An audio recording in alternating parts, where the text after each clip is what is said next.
مؤرخ فرنسي: أخطأ المغرب عندما رفض مناقشة مسألة الحدود مع فرنسا عندما قررت مغادرة الجزائر وحل مشكلة الحدود مع سلطان المغرب محمد الخامس، وسقط في هذه المشاكل. إلى التفاصيل.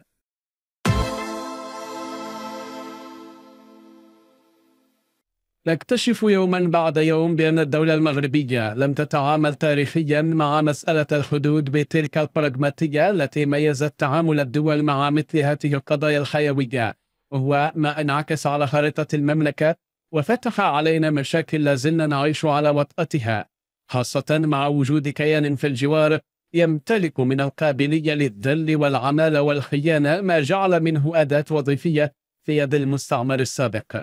في هذا الصدد أكد المؤرخ الفرنسي برنار لوغان بأن تواجد دولة اسمها المغرب قد سبق تواجد فرنسا نفسها بأزيد من قرن من الزمن، مؤكدا بأن مناطق شاسعة تديرها الآن الجزائر كانت تاريخيا مناطق مغربية.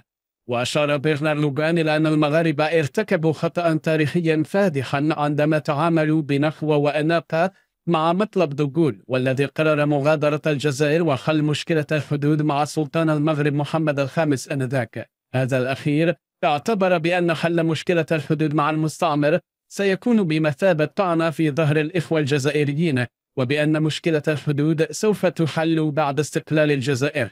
ولم يكن السلطان محمد الخامس على علم بأنه يجاور أخبث نظام سيخلق على الساحة الدولية وأحد أخط الأنظمة التي ابتليت بها المنطقة. ولو كان المغفور له بإذن الله بيننا الآن لربما فكر 1000 مرة ولقرر حل المشكلة مع من اقتطع منا ترابنا، المستعمر الفرنسي، وليس مع نظام لا أصل له ولا انتماء، وإنما جاء في غفلة من الزمن ليتربع على بقعة أرضية تشكلت أغلبها من أراضي بلدان الجوار. ولكن التجارب التاريخية تخبرنا دائما أن من شأن الأمور أن تعود إلى نصابها ولو بعد حين، وأن الحق يعلي ولا يعلى عليه.